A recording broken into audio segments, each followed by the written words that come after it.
All right. Woo! Here we are. Hi everyone. This is Hallie.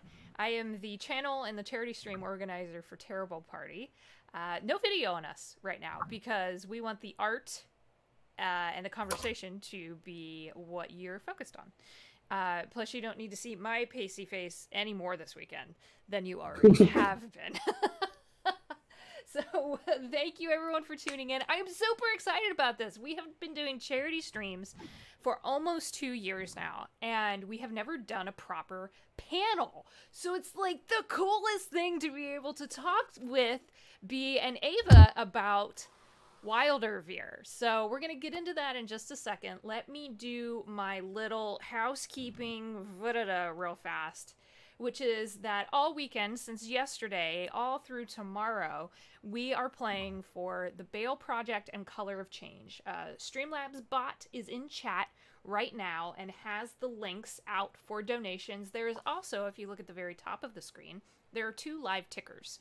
So far we've raised $320. We did set a $1,000 goal, but I'm going to caveat that with we are not tying quote-unquote success of the charity stream to a dollar amount. We just set a goal because we have raised that level of money before. However, that was not during a pandemic. Lots of things are going on right now, and we understand that money is difficult to begin with, but the fact that this is happening and so many people have lost their jobs or been furloughed or have reduced income on top of already just hardships in general, we certainly are not asking you for any money for these organizations. If you want to help raise awareness, if you want to go to our Twitter account at terrible_party and just RT the pinned tweet or RT the schedule, that is worth its weight in gold as well, just awareness. And so many people have been doing so already, which has been crazy. It is absolutely wild to me that we've raised what we have already. So thank you for that. Brain is fried. There were 3 games yesterday. There was one that we just got done with. Bran led us through some kids on bikes, and if you missed that, you missed a corpse bus. I will not spoil that beyond just those 2 words. Corpse bus. It's amazing. I don't know what that nonsense was, but whew, did that go off the rails. And then tomorrow, corpse bus! James is in chat, corpse bus! And then tomorrow we have 2 more games, so at 11 a.m. Eastern, GM Jason is going to be leading a crew through some Marvel heroics. So some Marvel heroes you may very well know are going to be saving the day. And then at 7 p.m. Eastern, our very own Aki from Slam Vanners, our Monster of the Week game, is going to be leading their own Monster of the Week game, and I've been promised zombies. So good. And that's where we end tomorrow. But that is all to say that that's tomorrow. Right now, I have Bea and I have Ava. Why don't you 2 introduce yourselves?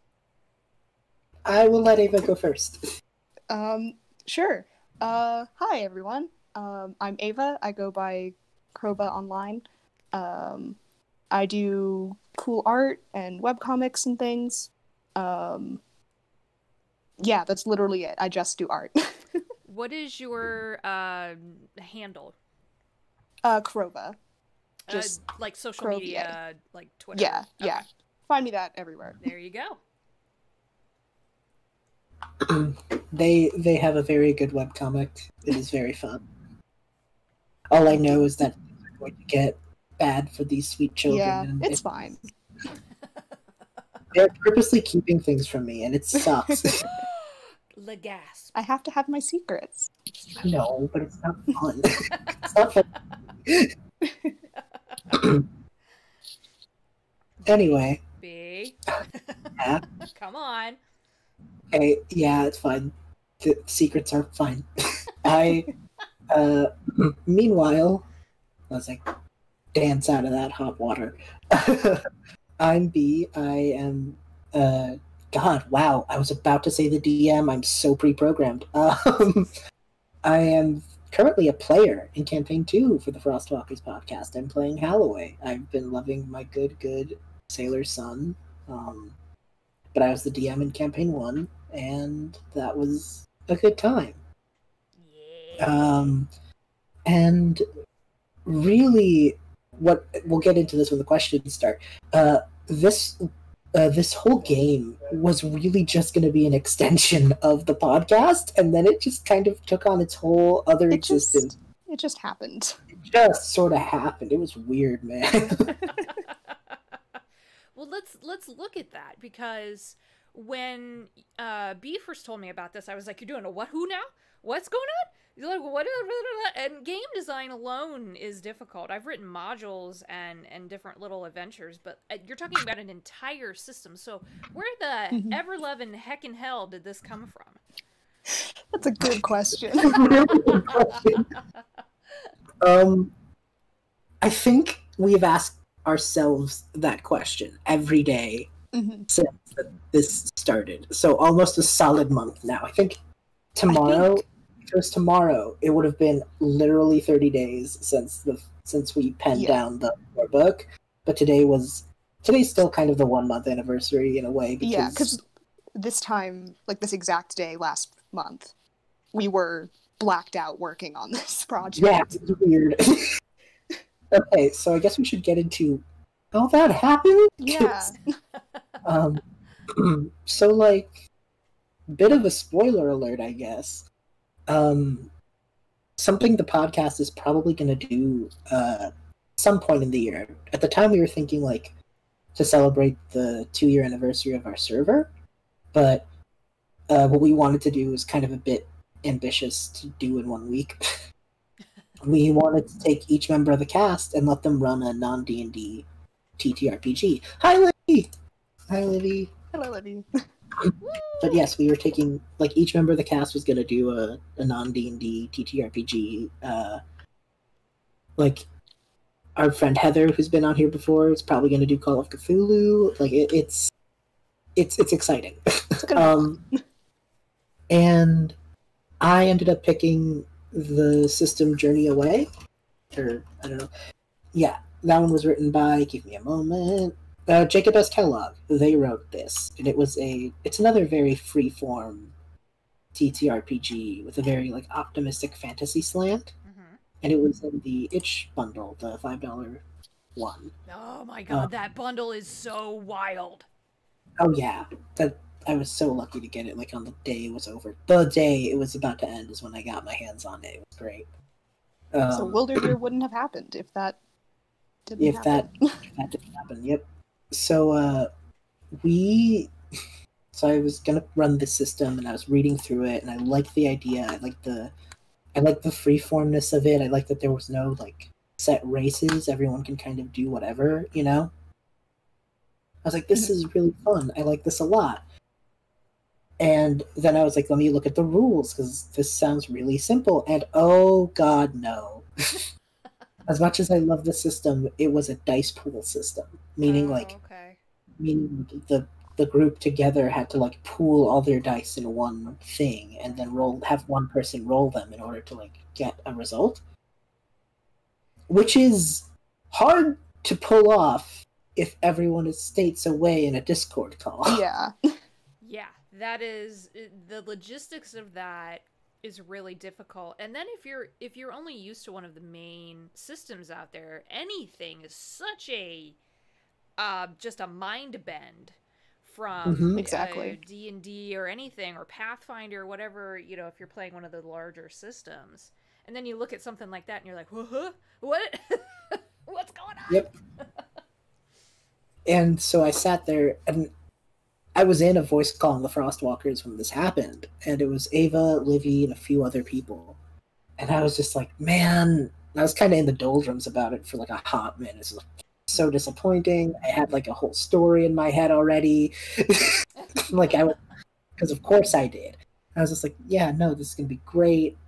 I had a plan. I had, like, a world kind of in my head already for this. I had the idea. Basically, what I had the idea for doing was, like, what if the characters in this little game in Journey Away were going to be the hosts of a travel podcast, and that would be the frame narrative as these little characters going around traveling, and the podcast episode we'd put up would like we pretend the characters themselves are running it as a travel blog. I am so sad right now that didn't happen. Oh my god.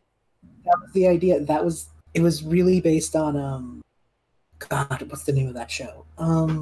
Star Tripper. That's it. Yep. I don't know if anyone knows that podcast. Yep. Oh my it was gosh. It was basically my friend Spy is real into Star Tripper, and he got me real into Star Tripper. And I will put a link to Star Tripper because you all need to be very Star Tripper. It's real good. It's from what little I've seen, it's wonderful. It's the cutest sci-fi podcast I have ever heard. Aww. And it's like there's so few episodes already out. Like they're on a kind of undetermined hiatus, which bums me out. But they have like 12 episodes. It's adorable, and I wanted that, but fantasy. That was my plan. That was my whole plan. I just wanted to do Star Tripper but fantasy and make it the episode in Journey Away.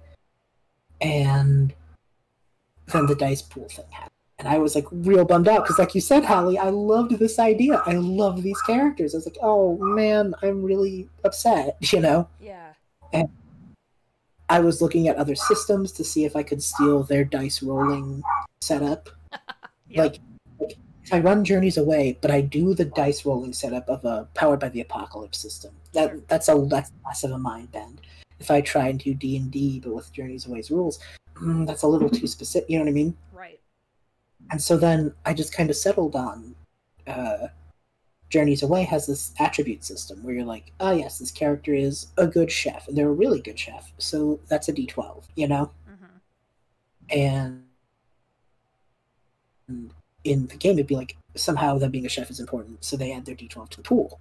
And with Journey Away, you could start a character and have all your dice be D12s if you want to believe this character is amazing and everything. It's not recommended, but there's no rule against it. Okay. And so I was like, okay, A, there's going to be a rule against that.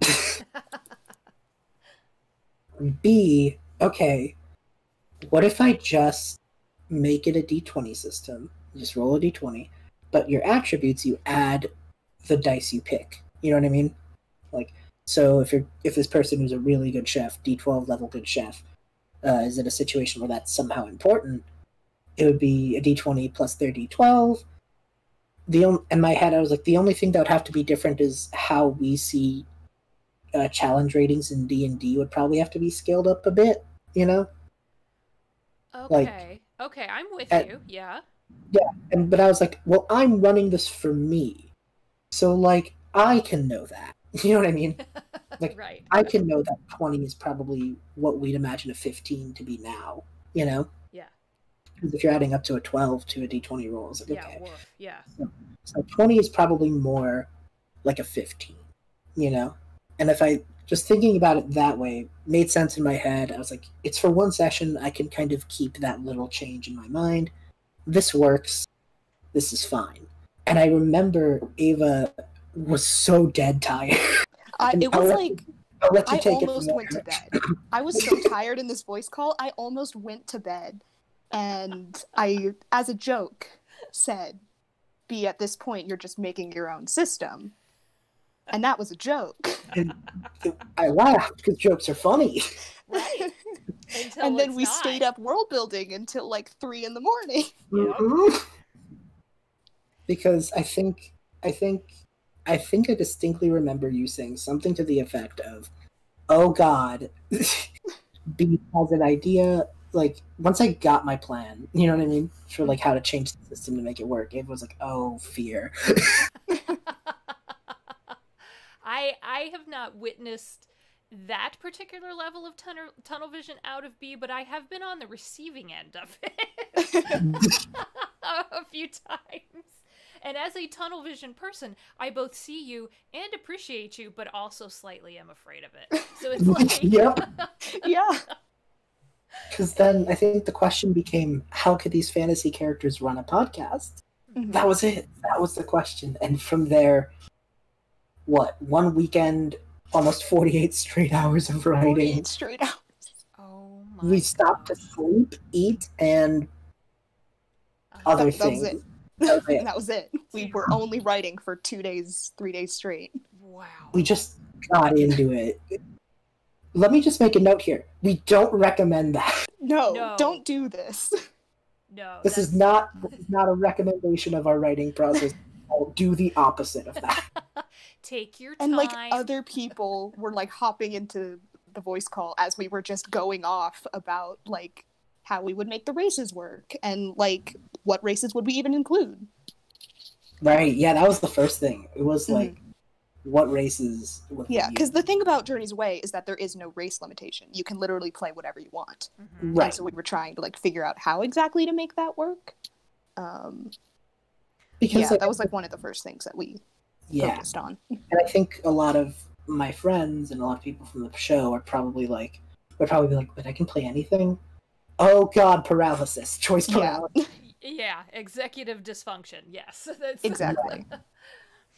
So I was like, okay, well maybe I could narrow it down a little bit and like come up with some fun races in this world that I'm creating. And lo and behold, Here we are. And the other thing that sort of sparked this whole world building thing is one throwaway line from the Journeys Away system. Yes. That magic has only been around in the world for two generations. And that was just a throwaway line. And we took it and ran with it. Yep, it was supposed to explain how there wasn't like a really supported magic system in Journeys Away, I think. I think that's why it was mentioned. Yeah. I find that concept, I know other systems and other fictions do it as well, but I find that concept always so interesting because we assume when fantasy, quote unquote, whatever that encapsulates, is involved, that someone's going to be able to sling spells or levitate things or whatever you want to, consider to be magic. And that it's just ingrained into society. And the way of living and economics and, again, however deep that fiction goes. And then you've got something that completely is just like, nah, you know what? It's only been around for like maybe 50 years or so. And people are still figuring this out. Honestly, that's a pretty good lead into some of the pre-asked questions. I also think, because I don't think we said it on stream yet, ask questions in the chat, we will get to them. Yes, all three of us are watching, chat. So we do have some pre-asked ones, and I think there's one that leads into that, which is fun. Perfect. Which is, what parts came first in the creative process? That was by Hazel, aka Sugar Goblin. And Julia! like Ava said, races kind of came first. Okay. And also, I think tone. Tone definitely. Yeah, for sure. Because we really wanted to keep it like upbeat, like almost like Saturday morning cartoon, whimsy. Nothing ever really wrong. Yeah. Which is like weird for a TTRPG system, I think, because like D&D, you look at stuff like Curse of Strahd, Descent to Avernus, and it's like it's all very dark. These giant. You don't even really think about it in TTRPGs, but a lot of the preset world building is really dark and like really like violent. Destructive.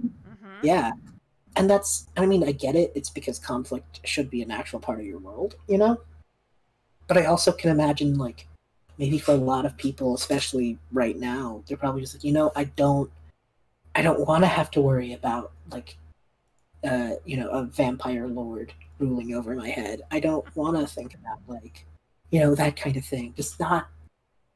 I just want to relax, Yeah. Oh, thank you for the donation, whoever that was. Thank you. Thank you.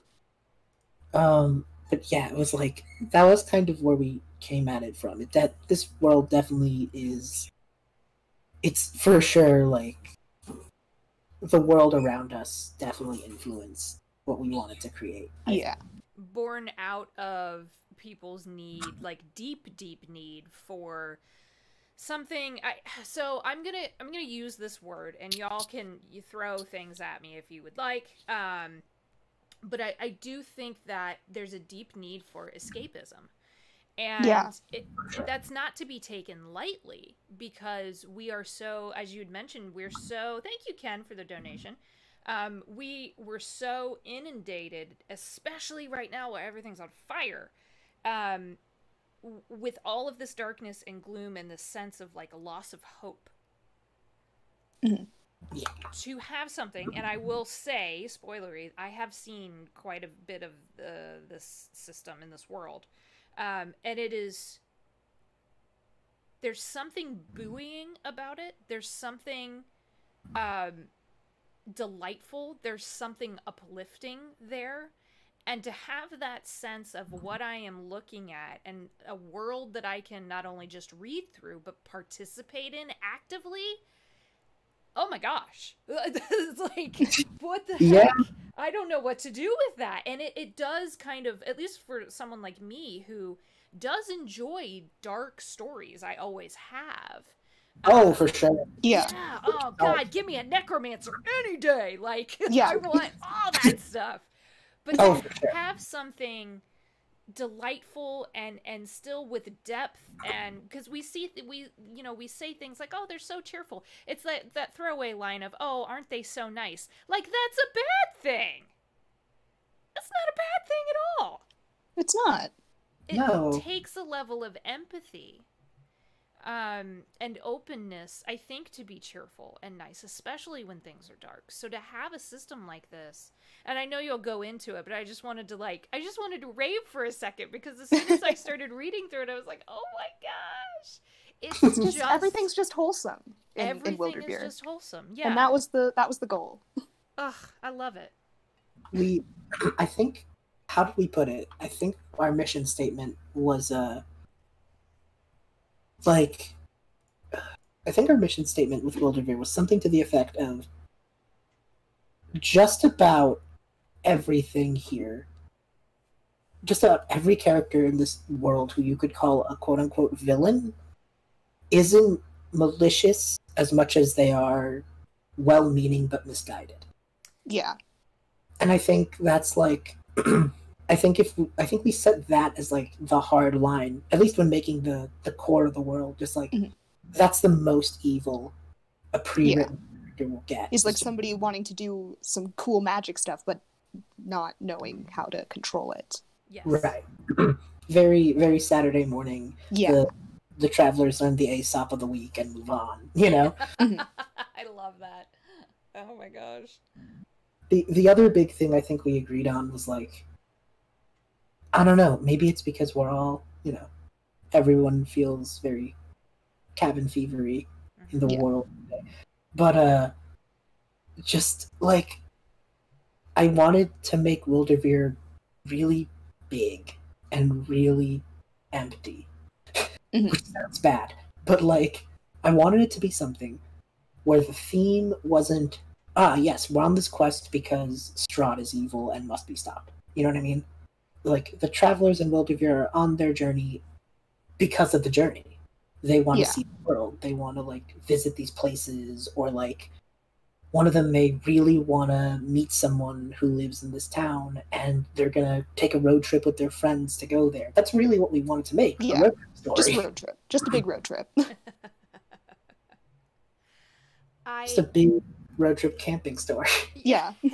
Which, I mean, road trip stories are endlessly popular. They're part of, especially with an American team behind this. Road trip stories are part of the American ideology, that freedom of the road type of thing. Oh, yeah.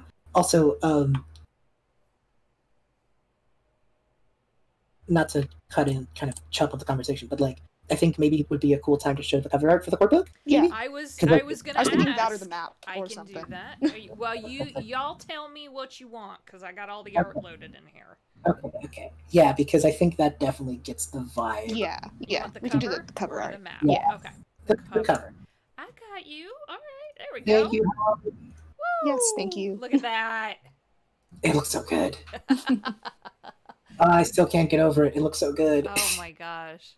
Every time I look at this, I see something new. You're gonna laugh at me. I just noticed the fire cat animal creature. Yes. Oh god, what did we name them? The Aetherlings, that's right. Aetherlings, yes. There we go. They're little elemental creatures. They're very fun. They're so cute. Oh my goodness. Yeah. I think now would probably be a good segue into this question. Okay. From the coolest nerd, what are the challenges of a combat-free system as opposed to a traditional system? Which I think kind of ties nicely into what we've Yeah.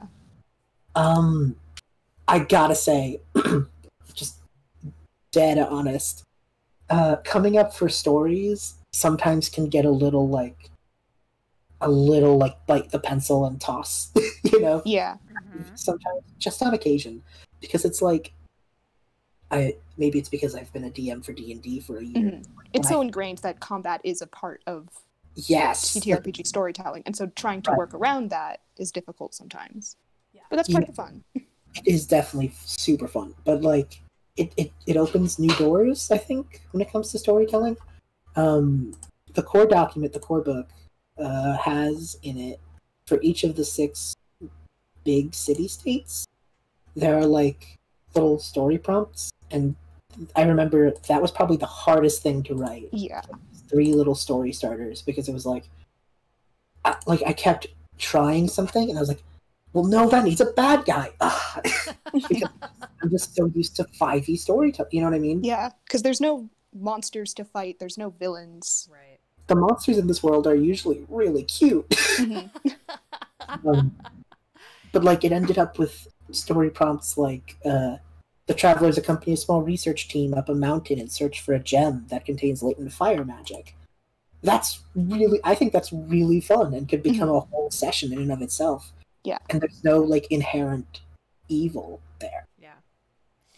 I think I think you're looking at there, at least I will say this, every person who runs that story, let's say, is going to come at that a different way. My immediate mind goes to like, okay, you need to prep to go on this journey, and then you need to go. Like, you have to worry about environmental hazards, you have to make sure that you stay on the path, and you have conversations with everyone you're with, and it becomes a I guess in the theme, like a travelogue almost. Yeah. Yeah.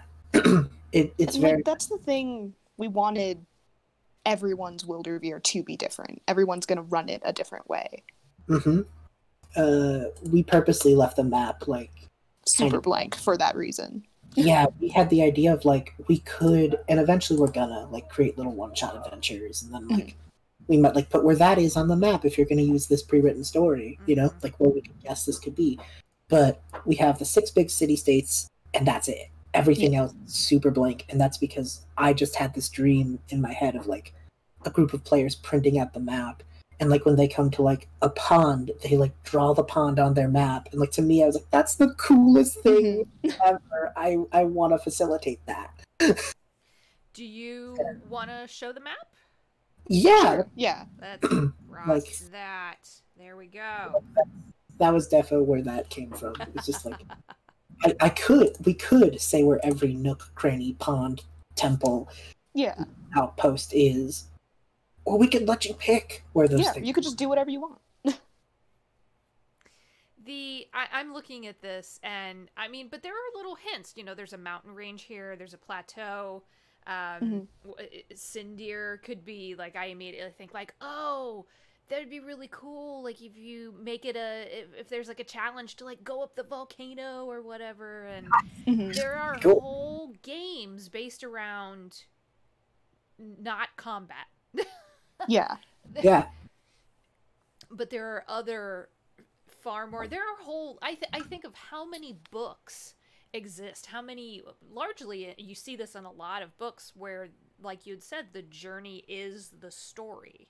You don't need a villain necessarily to make good on this. Yeah, honestly, a lot of typical fantasy is like 90% travel, 10% weight. It's just taking away that 10%. Yeah, pretty much. Looking at like Lord of the Rings, or I grew up with Narnia, like 90% of the line "The Witch and the Wardrobe" is the kids just like going around and finding stuff and meeting Santa, and like the fight at the end of the villain only shows up in like the last 3 chapters. You know what I mean? Like, and you could feel. I think a lot of fantasy writing has a lot of like, I don't know, like that again, that ingrained need. Like, oh yes, this is a very cheerful and happy story about travel, but I need a bad guy for the last, otherwise it won't feel finished. Like I need a villain, you know? Right. Ooh.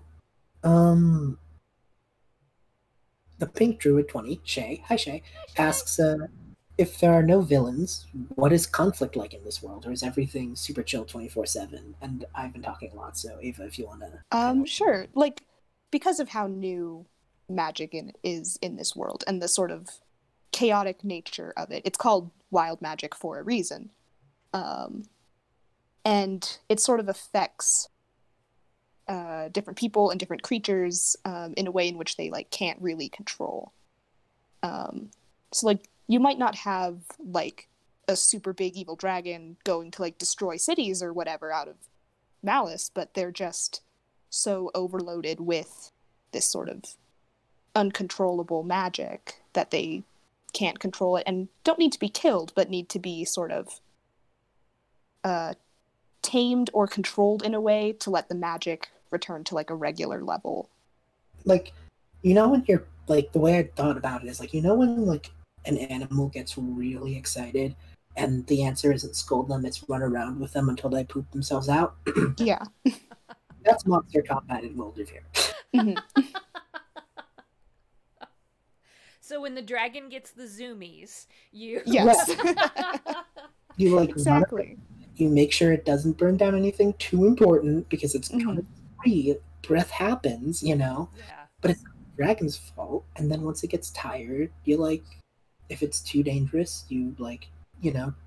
Yeah, very much the Funky Goblin 2 out of the Undertale pacifist route kind of combat. Like, yeah, defo. That's, I didn't even think about that. Perfect. Neither did I, but it works really well. Yeah, it does work really well. Wow.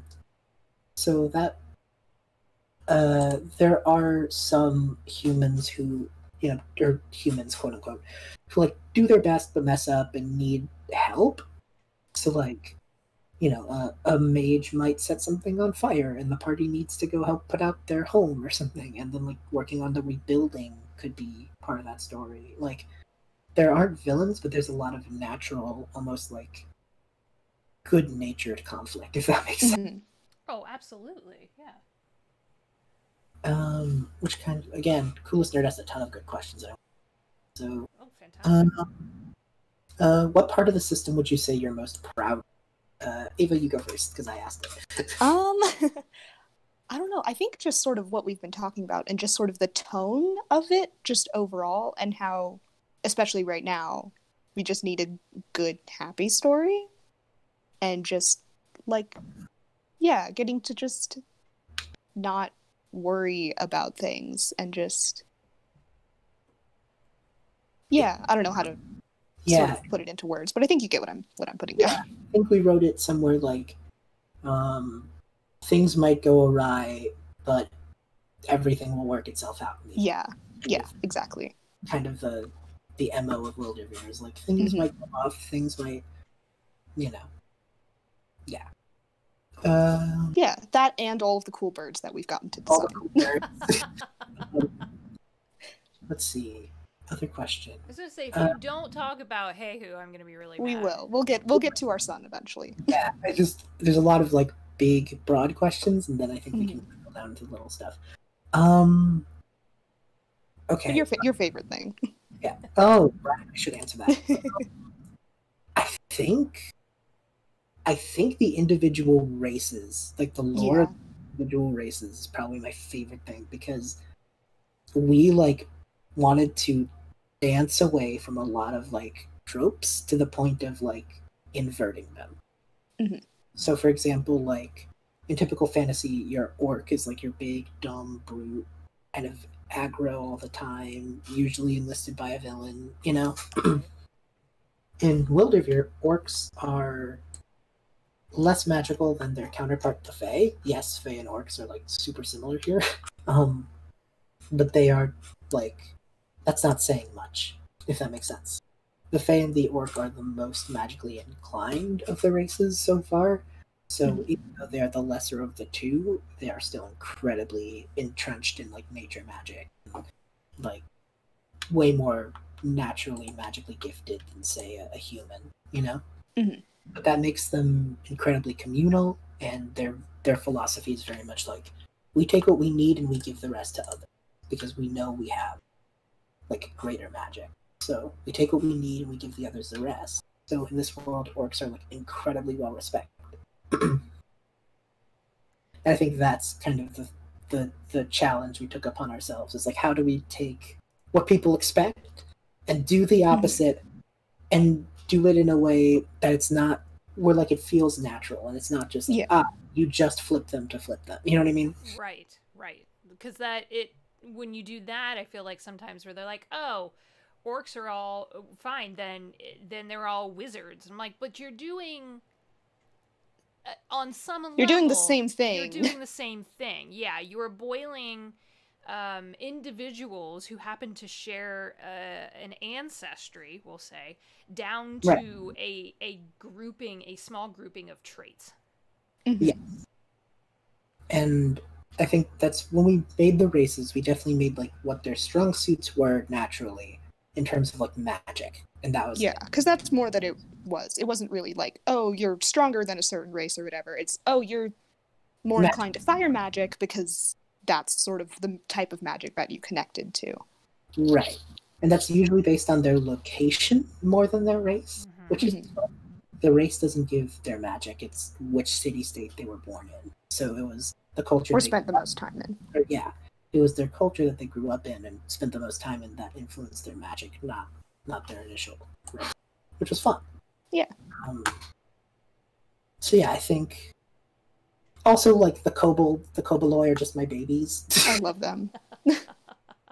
They are like, this world, they're like newts. The koboloi are constantly overwhelmed magically. Like, just naturally, they are so small that they are like, any amount of magic is too much magic. So they are constantly, like, they constantly have this need to do things. And where your individual kobold takes that energy is up to you. They're just high octane, high energy characters, and that's all we left with. Just like, these characters need to do something. It doesn't matter what the something is. You go off with that. You tell me what the something is. But they just need to always be doing something. All I can picture is like a koboloi one day was like, you know what? I've got all this energy. I've got all this excess magic going through me.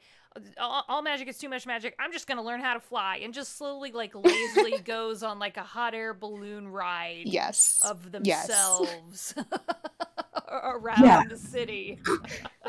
That's the thing, though, is like, they're the koboloi characters that have existed already, because a few people have made some, like, are all like either like really intelligent scientists who don't sleep was one of them, and I loved that. There was like there was a character who just like had to be constantly like collecting things. They just were always, because that was their tick. That was the thing that helped them move, you know? Yeah. And like, I don't know, like, giving something broad, like, they need to be doing something. It gives your character, and like, this is all suggestion. One thing we make very clear is like, all the lore we've been basically. If you don't like what we've done, change it by all means. Yeah, like, we won't feel bad. Like, someone could come up to us and be like, hey, so like, in this I made kobolds based on sloths, and I'd be like, oh, that's adorable, tell me about that. like I won't feel bad if you tell me like, oh, changelings now are like part bird. I'll be like, oh, that's sick. Okay, tell me what that's like, you know? Yeah, absolutely. And I think that kind of answers some of these questions.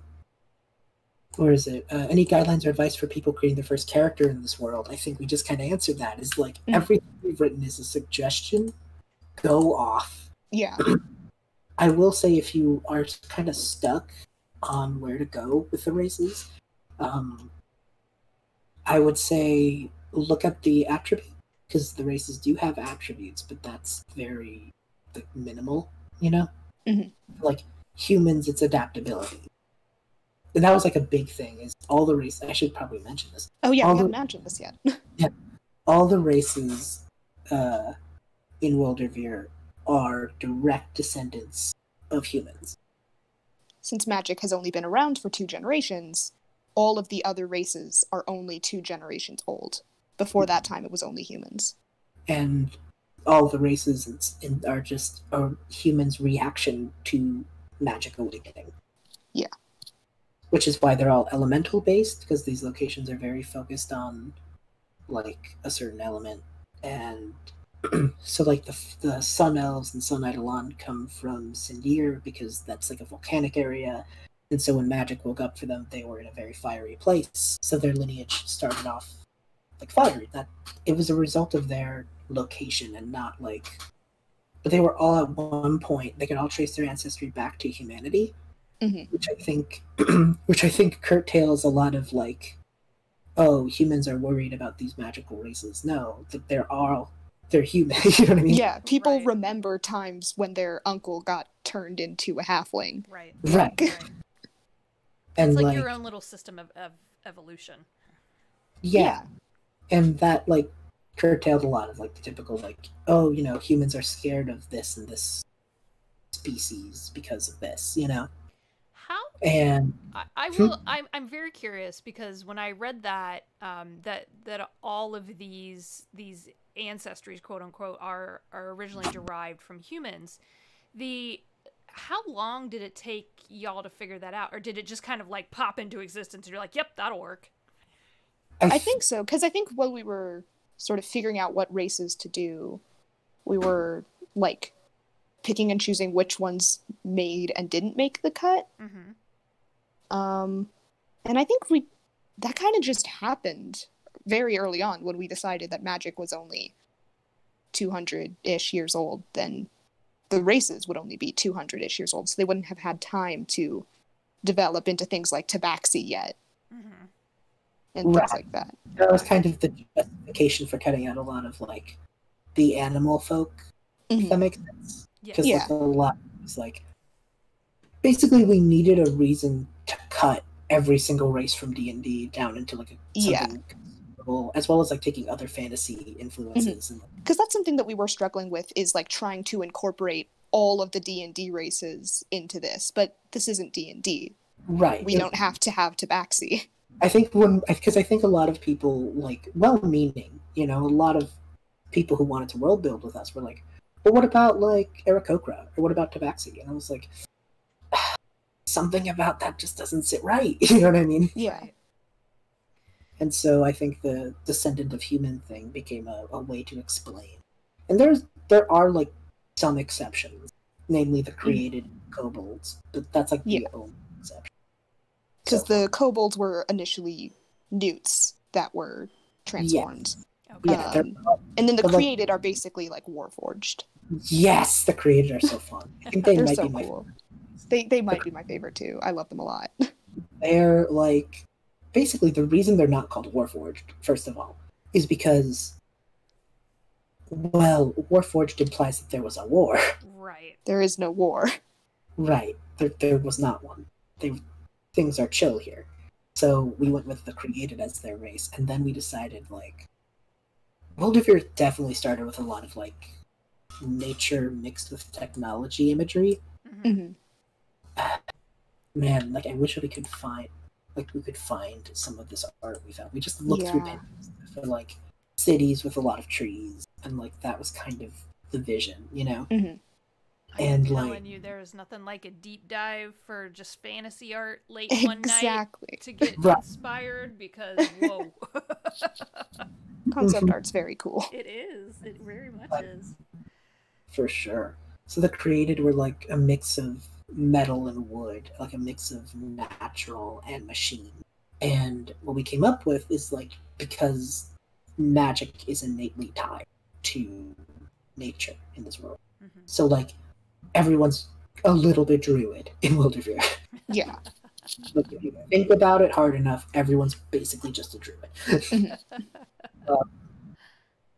But because of that, we were like, well, what if the created are like a mix of, you know, original like electronic power, but also like have trees growing from them, or moss on their backs, or there's like these natural things, and they run on that magic too.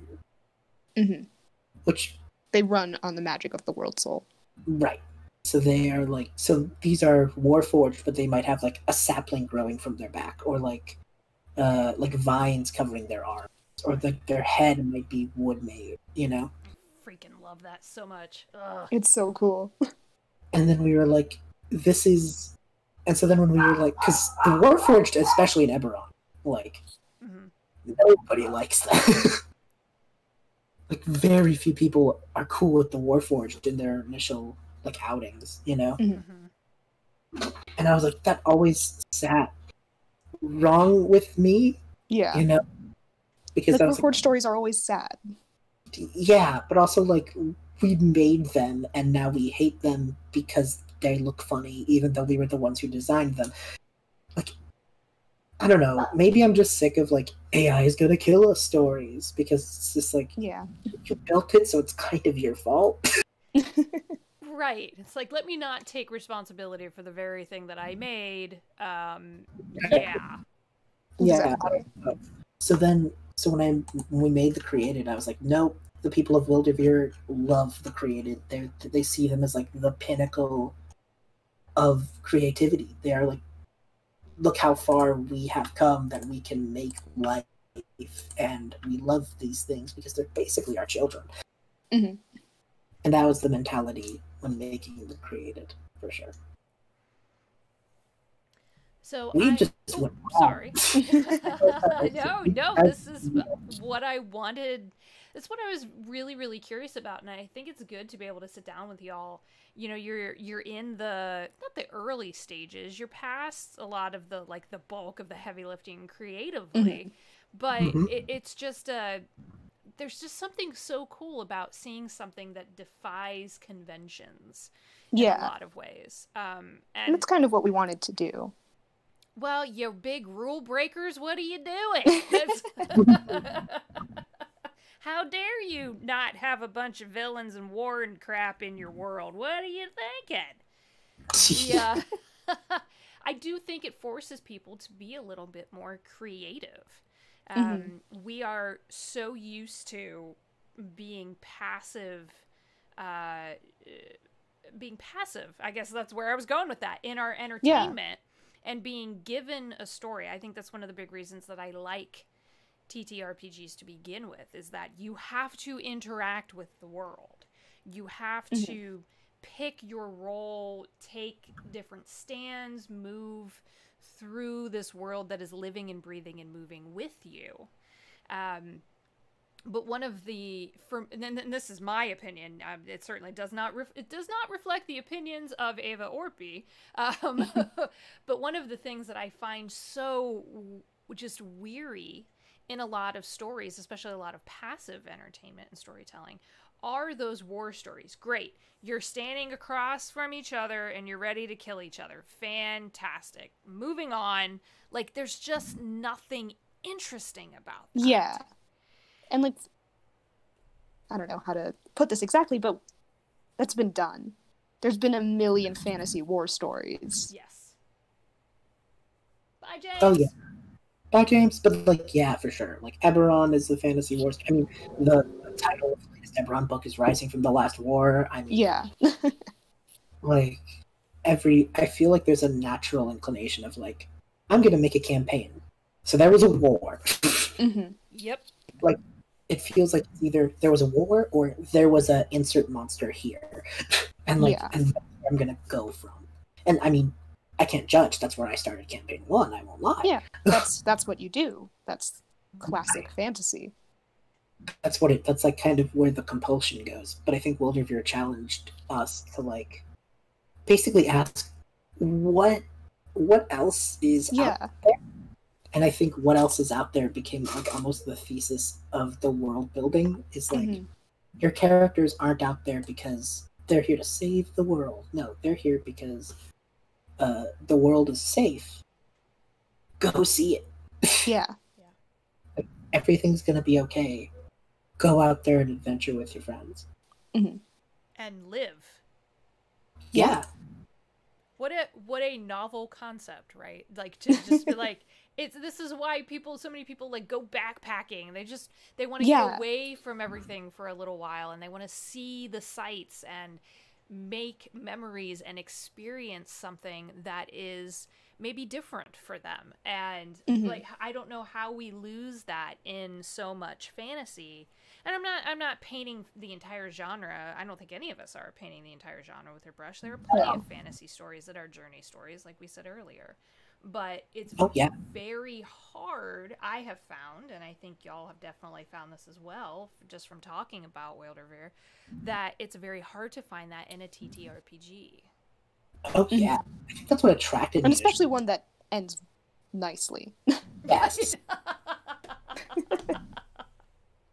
One that's not trying to kill you every 2 seconds. Exactly.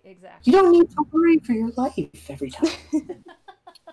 Like, I don't know, there's something weirdly comforting about, like, this is a game where you're gonna go in knowing you're gonna have a happy ending. Yeah. Like, there isn't really a hit point system. It's been homebrewed, and that's fun. Like we said, everything we're saying here was our mission statement, but we're also like very well aware that there are people who might want to use our system. Someone's already made a combat system for this. Yeah, like they homebrewed it, and we were like, "This is so cool!" And like, it's really interesting. It does it in a different, unique way. So like, I think we should keep in mind, for as much as we are saying like this stuff is our personal take on Wyldrvir. Your Wyldrvir will be different. Your world will be different. You may not use the world we've built and just use the dice rolling system, and that's fine. Like, I don't know. Maybe it's a little, naive, but I'll just kind of sit here and just the thesis of Wyldrvir kind of became, this is fine. Oh, you're gonna like take our dice rolling system and use it in your like eldritch fantasy system? That's fine. Go for it. Yeah, go for it. We're excited for you. Yeah. Just why not? Why not? Yeah, that's one thing that still ceases to amaze me, is how much the community has already like created things and is like actually enjoying it. Do y'all want to show some of that art? Yes. Yes. All right. So let me do this first one here with the crystal. Yes. While you do that, good. While we have those on screen, there's like a few more of the pre-writtens, and I'm like, they're burning a hole in my pocket, so I kind of want to rapid fire them. Yes. Okay. For the city states, did you start off with a concept, art, or the name? The name was always the last thing. Yeah, we struggled a lot on names. Names for everything was just... Definitely the thing that started with was like, we knew what kind of magic they would be. Like which element they sort of represented.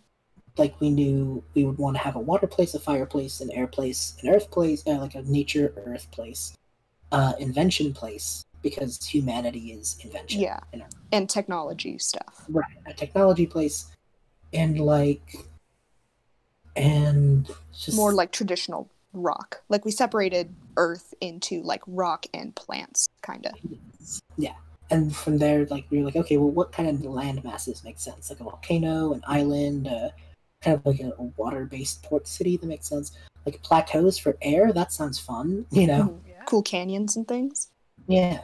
And, like, I think we started with the natural land masses, looked at pictures of the natural land masses. I think the funniest story is we were talking about, like, an air place that had, like, a lot of canyons and stuff. And then Ava was like, I gotta tell you about Red Rock.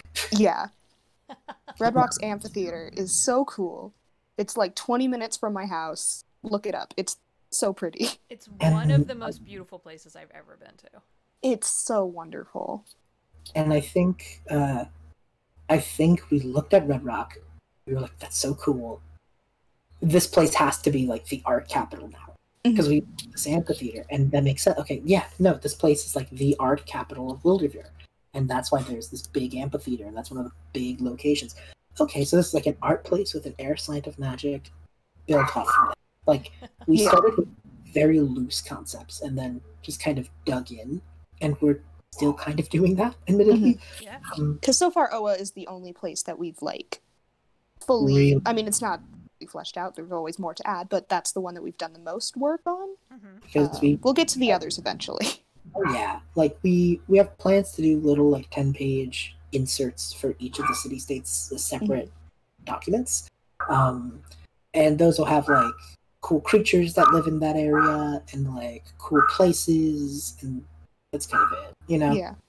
Just more material for, since the map is so empty, it kind of, if people are sort of struggling or if they just want ideas for what they can do in these locations, just gives a little bit more material to work with. For sure. Rapid fire, continuing on. Do you work best in silence or with background music? Background music. Yeah. What kind of music? For Wyldrvir, it was a lot of like instrumental. Yeah, lots of game music, a little bit of Lord of the Rings. A little bit of Lord of the Rings, a little bit of like, I was listening to a lot of like, if anyone knows the band Walk Off the Earth, that definitely kind of was a lot of it. Just a very just natural sounds and like very like some. I had the vibe with Wyldrvir of like dude with acoustic guitar by a campfire. That's the kind of music I hear. You know? Yeah. So that's kind of the music I listen to. Process when it comes to developing resources. Do you start with a particular thing and work outwards? Kind of. I think we kind of answered that through this whole conversation. Yeah. What was the inspiration for the freeform attribute system? I absolutely love it, but it seems like such an obvious way to make a role-playing system now that you put it on paper, but I have never considered doing it before. Journeys Away. Yeah, that came straight from Journeys Away. We've made a little bit of adjustments to it, but Of course. yeah. I want to steal directly. Hazel asked, what part did you enjoy the most and the least? Just not races or anything, just in general, the favorite part. I have to say, watching the playtests was my favorite. Yeah, that was fun because I did a couple when we did our first one shot. We wrote up a one shot. It's about all of the crystals. It's very fun. And I did a couple of playtests with just a few of my friends and a couple of people on the server, just to sort of see if it would work and how the game actually played because we hadn't played it yet. And yeah, it was really fun because we ran the same game twice and they went completely different ways. It was very fun.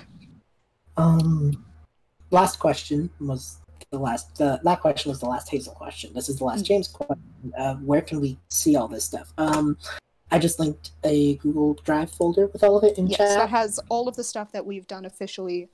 We can also probably do a link to the Discord server. I'll grab that. I was just gonna say, yeah. Yeah, I'll grab a link to the Discord server. Give me a hot second. That's where we do a lot of homebrew stuff, and we'd have like weekly homebrew articles, which is so fun. One of those finally became canon, which was the Travelers Guild, and I was like, yeah, because the Travelers Guild was the remnants of my initial idea for the travel podcast story. Okay. You know, like the remnants of that became the Travelers Guild, the little bits I'd already worked on, like the Wayfinder, which was the Wayfinder is basically like our way of doing a tablet, or just like a recording piece of equipment. And that was fun. Ava, give B that link. Oh, okay. Yeah, because you don't have the authority to post links in the chat. Got it. Fair.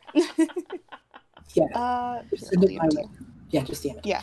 And those are all the pre-writtens. Funky Goblin did ask a question I want to get to, and then we can freeform a bit more. But I just wanted to knock those out. Funky Goblin 2 asks, when people start feeling rage or hatred, how do they channel it / get rid of it? Talking is of course one, but there's wide known solutions. I think people in Wyldrvir deal with it the way people in our world do, just better. Yeah. like they deal with it in their own unique ways, but just on the whole, there's less people who act on it, if that makes sense. Yeah, people are in general more understanding and willing to talk through problems rather than just fight things. Yeah. Mm-hmm. And that sort of goes into the leaders of the city-states are all best friends. And so any sort of conflict between city-states, just a bunch of friends. And so there's no war because of that. That actually is super important to the story of the campaign, actually. Because story goes, the leaders of the city-states, when they were young, went on a road trip, saw the sights, and eventually found a place that they called home, you know? Mm-hmm. Found one of these city-states and was like, this is where I belong. And eventually rose through the ranks just because of being a good person, and became in charge of that city-state. And when they all did, they, like, basically, as a collective, as a leadership, encouraged people to do the same. Like, they created the Travelers Guild, they created the Wayfinders, and they're just like, this is what made us better people, this is what made us grow as friends, and we want other people to experience that same thing. So, like, it's a weird example, but you know, like, how in Pokemon games it's so normalized that 10-year-olds go on Pokemon journeys? Mm-hmm. Weird side tangent, but like no one bats an eye at it. It's just like part of the world building. That's Right. just something kids do in this world.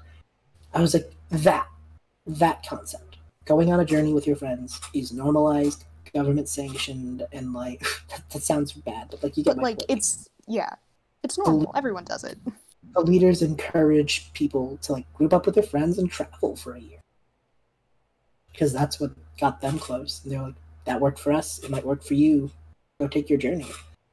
There's very much a coming of age feel to that. Yeah. It is in a lot of ways very classic. It's just presented in a different manner.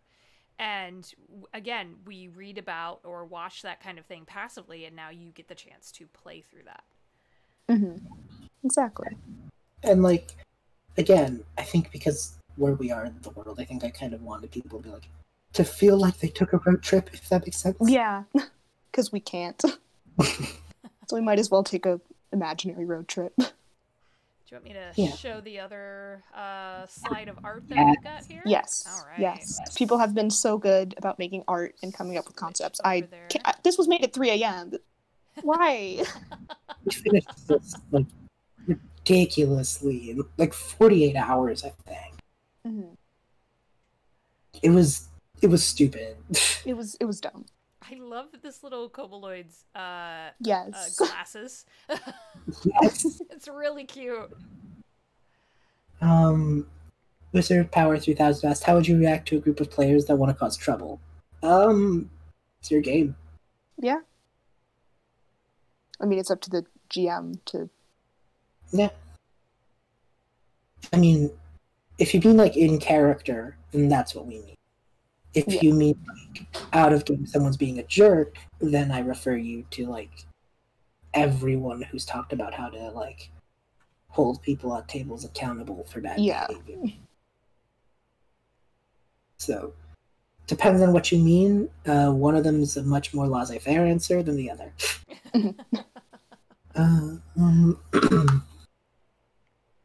I think while we're in this sort of freeform space, the one thing I want to say and see what people say about it.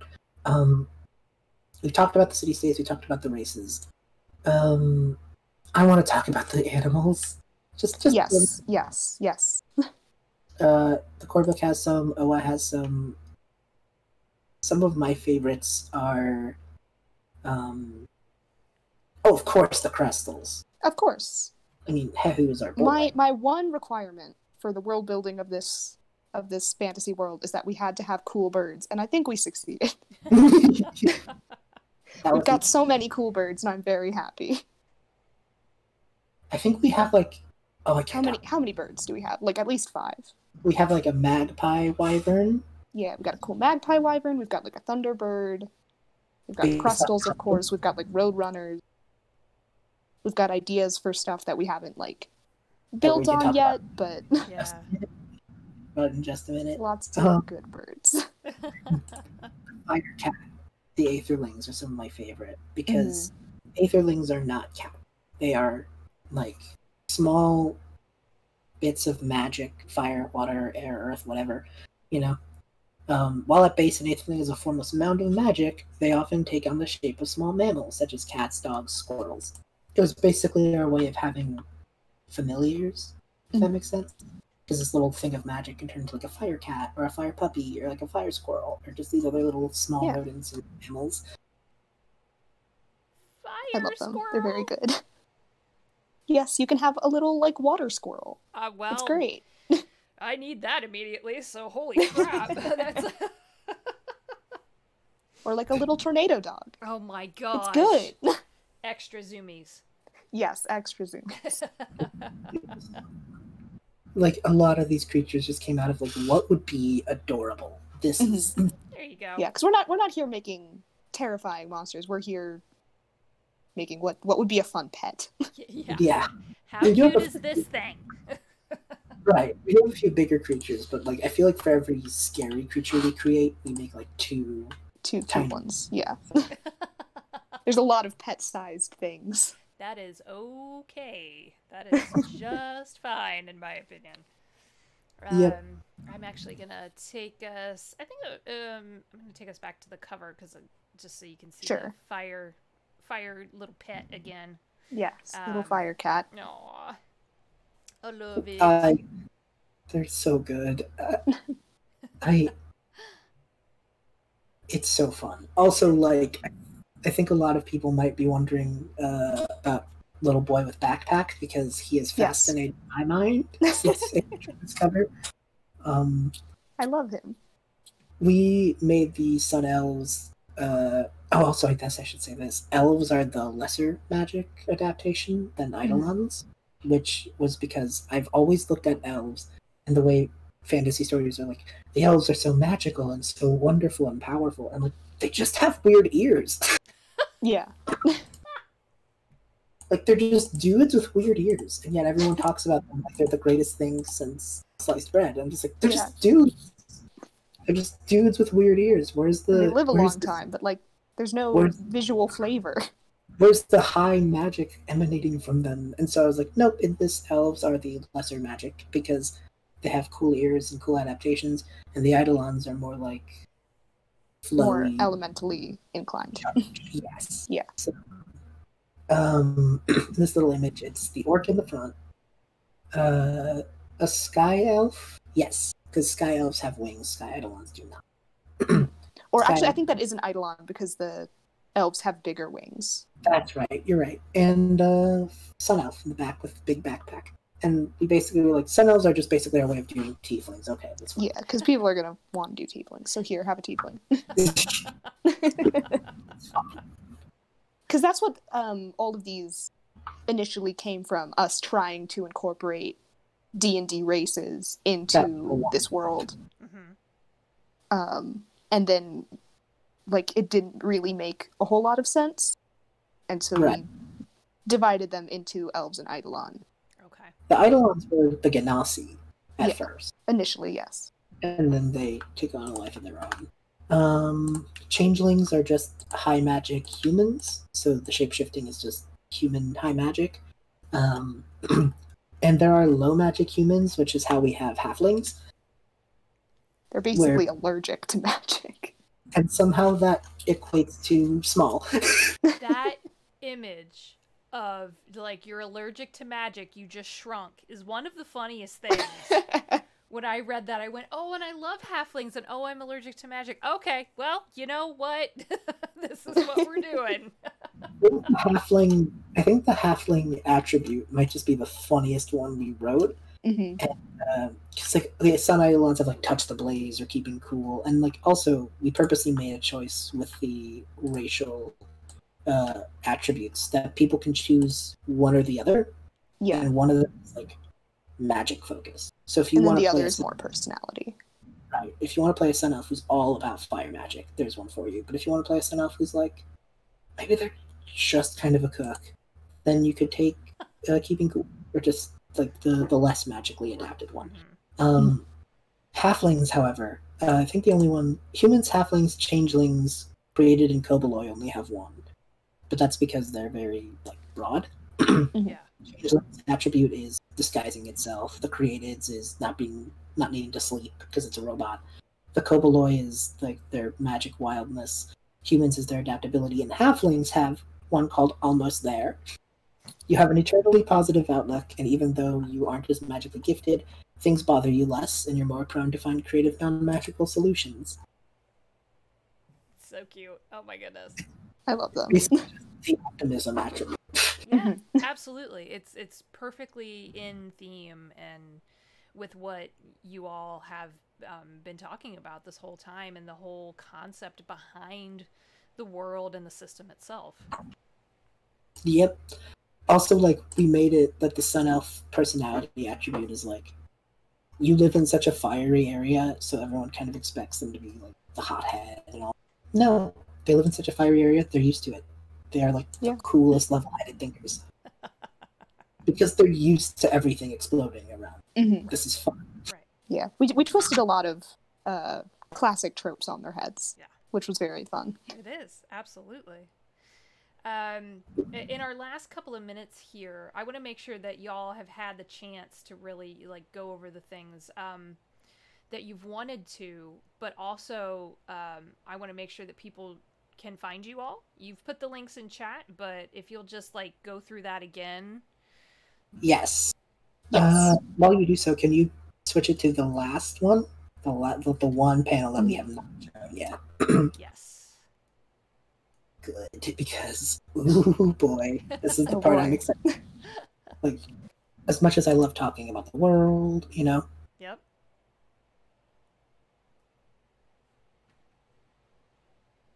This is we have plans. Plans. So as much as we've said, everyone can do whatever they want, you know. We know that that there's sort of this kind of initial want of like, but like, that's fine and all. But like, you know what I mean? Mm-hmm. Like, everyone's so used to having modules, you know? Like, you picked up the 5e starter set and you had Mines of Fandover in your hand. You know what I mean? Yeah. And, right. Going off topic. First thing where we could be found. We have an Instagram, which is Wyldrvir.rpg, if I remember correctly. Yes. Wyldrvir.rpg. That is the Instagram. We're thinking of making a Twitter. We haven't done that yet. Yeah, we haven't done that, but there will probably be a Twitter. Discord server. We put the link to that there, but you can find us on Discord.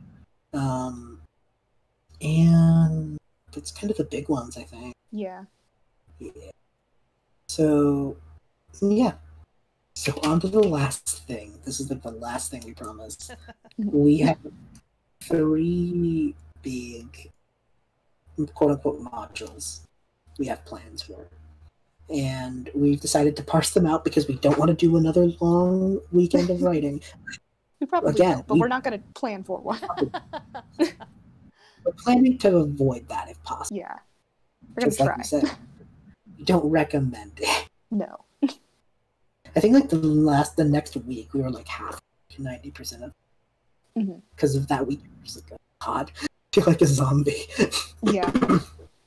But so we have one in October, one in December, and one early 2020. We're thinking like maybe March. I'm not sure.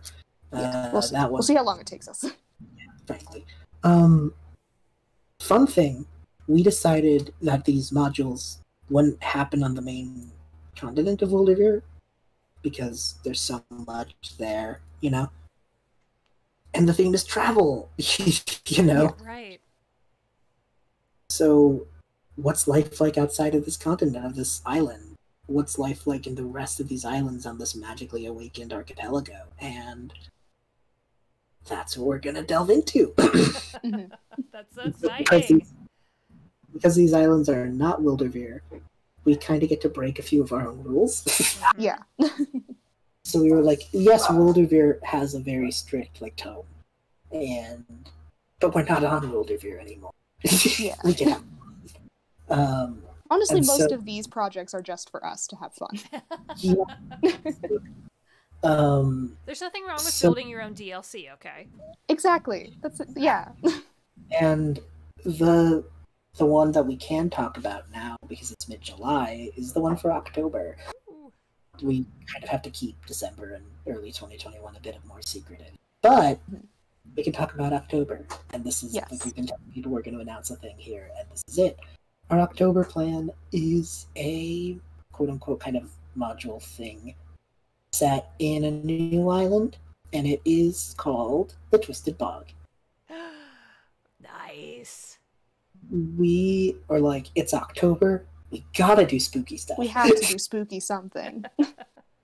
And I think what started off as us wanting to do spooky was like, okay, but like the next thing we wanted was like, okay, we should do spooky, but we can't break our rules too harshly.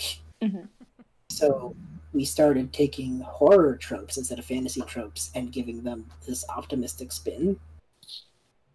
And that was a fun experiment. Oh That my was very fun. god, I love this. Fantasy tropes and giving them the Wyldrvir treatment, we took horror tropes and gave them the treatment. Like, there is one massive breach in our rules, and I think we've decided each of these things will have one major rule break as a treat. And the major rule break of the bog is there's a bad guy. What? Wait, hold on a second. Hold on, I'm sitting up in my seat here. Hold on now. Okay. But it's not a villain. guy. It's not a guy. It's a ghost. I think Just by got a your ghost. rules, that is allowed. Yes, it is a ghost. And there's a reason why it acts more malicious than other spirits in Wyldrvir, because usually spirits in Wyldrvir are rather kind and tame. Because, again, we flipped a lot of things on their head. So the ghosts of Wyldrvir are like the remnants of their magic, instead of like the traditional afterlife sort of breached thing. Mhm. It's like the magic that they left behind takes on a life of its own. And so ghosts are basically elementals. Chat Yeah. is going off right now. It's wonderful. But the main rule of the bog is there's magic here awoke, but kind of wrong. So magic in the bog is, well, twisted. Hence the name. Things are a bit more gritty, seeming a bit less colorful. There's less of an elemental focus and more of like a kind of like a shadow magic theme, because that's always Yeah. Yes. fun. And so what happens when a ghost is made of shadow corrupted magic instead of like fire? And that's our bad guy. Oh They're my bad gosh. because their magic is inherently corrupted and tainted. But they are, I don't know how much we can talk about their I don't character, know. but they're gonna they're the- ask. they're the main focus of the story, so I think we can talk a little bit about Yeah. them. At They least are vaguely. they're the old mayor of the bog back when it was like pre-awakening. He was their leader. Okay. In the awakening, something happened. Now they're the spirit. They have a bit of a grudge against the other city-state leaders because when the city-state leaders made the leaders' journey thing, they like didn't necessitate going off of the continent because these are still children, you know. Right. Like, we can't expect them to sail, you know. But the spirit really wanted them to anyway. Who cares how dangerous it is? Oh, And jeez. that kind of stewed into a bit of resentment, and they are your main antagonist. And they're out trying to fill the bog with as much of this tainted magic as possible.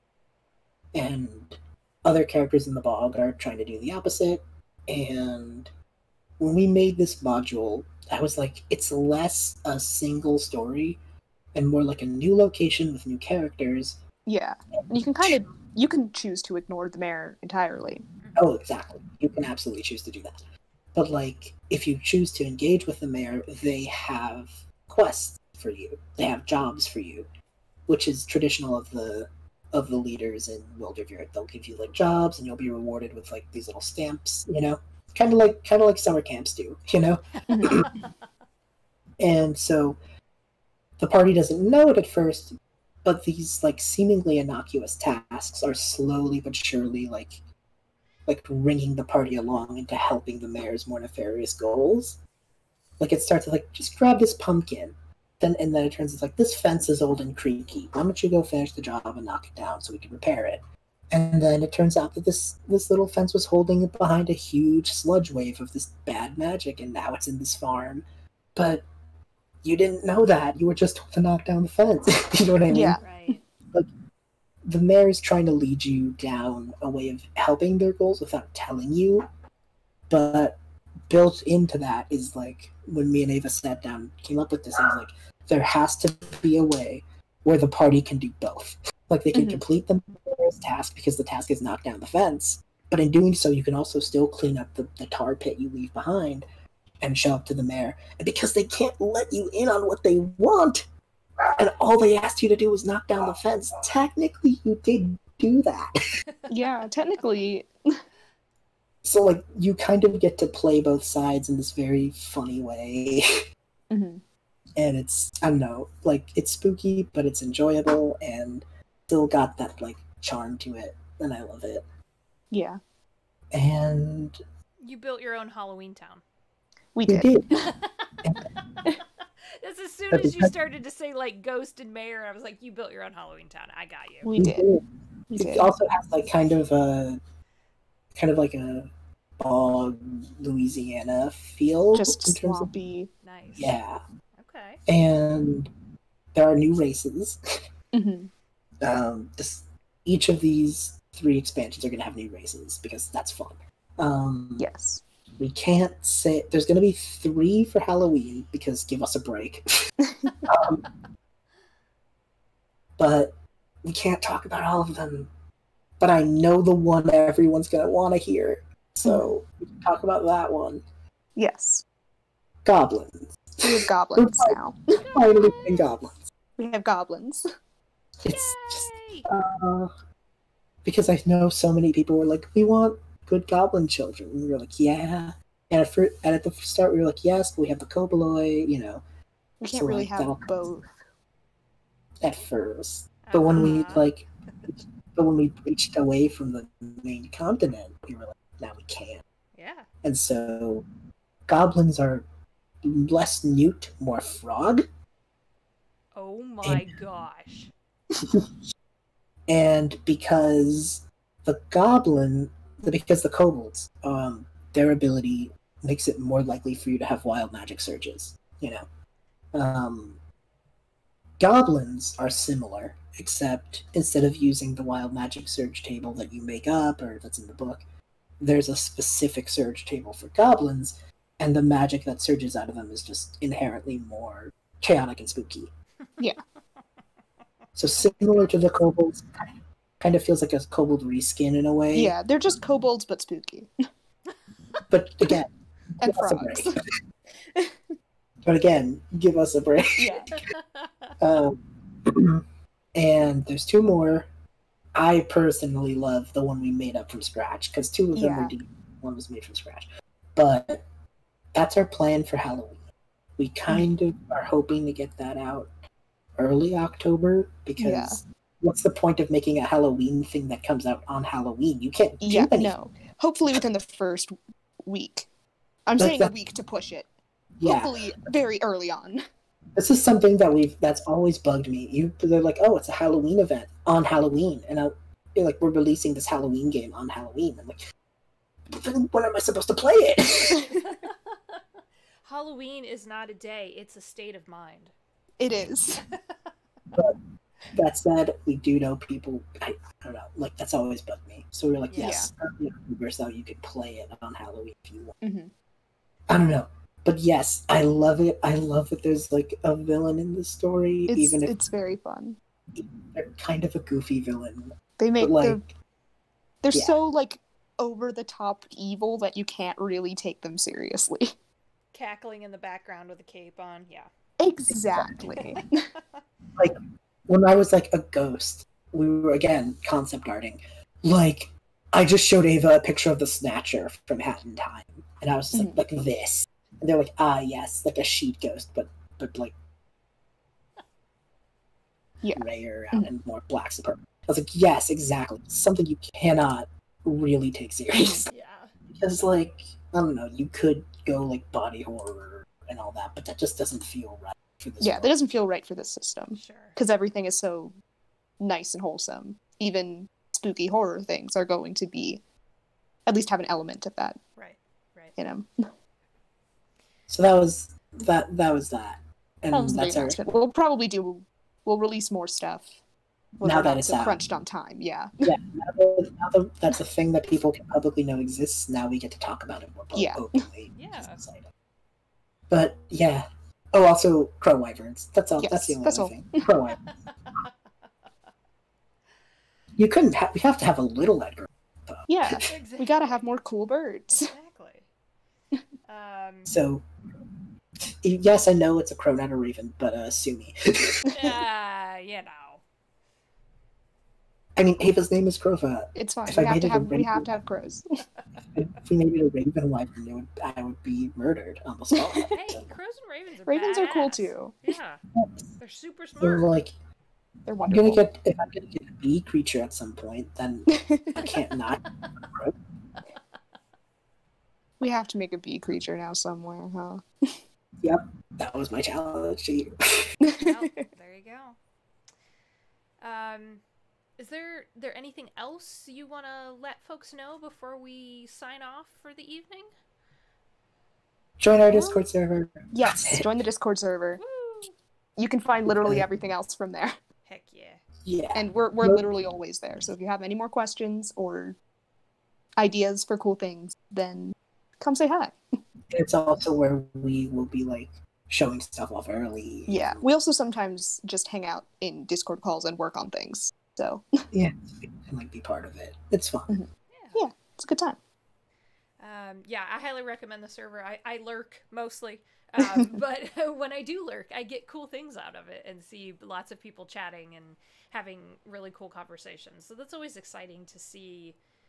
Y'all have done such an amazing job, in my humble opinion, such an amazing job of building community and letting folks know what it is, like what your goals are, and bringing everyone together under a banner. It's super, super fun, and it's just so exciting to see people creating and making the stories in the games that they want to play and they want to explore. Yeah. Like, so much good art happened So much already. good art. Or like, It's oh yes, crazy. this is a little critter I want to make for this world, or this is my character who I probably will never get. Somebody not already never. wants to make a podcast? Not us, someone else. And we're just like, it's not our job anymore. Just give someone else the green light. Is this what it feels like? Someone else just do the thing you want to do already. Yeah. Okay, so thank you both. Oh my gosh, just like Thank you for having us. yeah, the plethora of information and amazing art, and just the hearing your thoughts behind the why and the what and the how is really enlightening, and hopefully folks enjoyed it. And thank you for everyone in chat who asked Your questions. Yes, Yeah. thank you, chat. Thank you, chat. Thank you, everyone who submitted questions earlier. Thank you again for donations that have been coming in. This is our last event for the day. We're all going to take it easy, take a well-deserved rest. I'm going to go unplug my brain for a little bit.